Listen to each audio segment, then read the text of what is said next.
Well, I'm really into astronomy, so I appreciate what it really is, how rare these are, and I like to connect to history and what it meant to people in the past, and you feel the presence of everyone around you, and it just kind of brings people together, and I think that's what's awesome about it.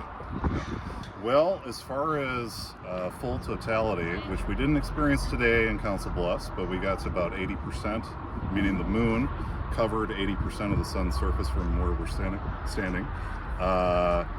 In certain sections of the United States, it was 100% totality, which meant it covered the entire sun.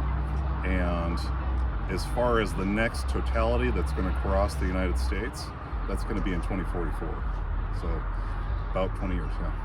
I know that this eclipse is known for being the one that the most humans were able to observe right from where they live, at least here in the United States. So it really did have a big cultural impact. You've heard people talking about it for weeks coming up to it. I think it's really awesome how it gets a lot of kids interested in science and learning about the stars and physics and how light works and all that goes along with it. So I think it's a really great opportunity for science outreach and just getting that into the broader cultural conversation.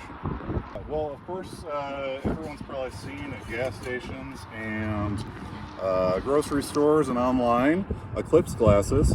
So they do have ratings on them.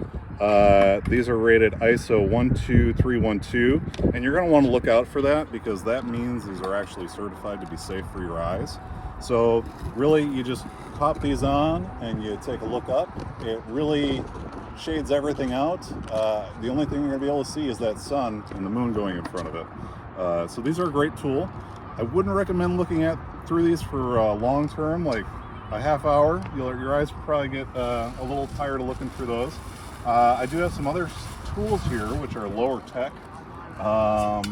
One of those being a colander from your kitchen.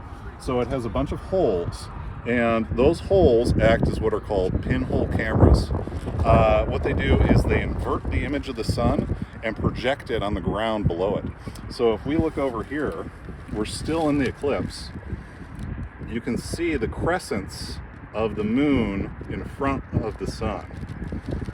So it's interesting. A lot of people like how many you can see. I've got a different colander here that has different shapes. Again, just something low tech that everybody has at their house that they can look to enjoy the eclipse with. Another thing I did for today is I took an index card. I wrote the event and the date and where we're at, and then I took a needle and punched holes. So that does that same pinhole effect. And you can see very, very small crescents in the shape of the message that I wrote out. So just kind of a fun thing to put on social media.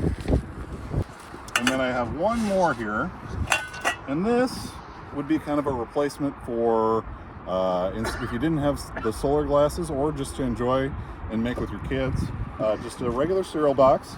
And what I did is I put aluminum foil over this section here. I took that needle and I made one hole there, and then I cut out this bottom section. That's where your eye goes. Basically, all you do with this device is you look for your shadow, and the light's coming in that pinhole right there. So what I do is I line that pinhole up with the sun, and now I can see an image inside the cereal box of the eclipse.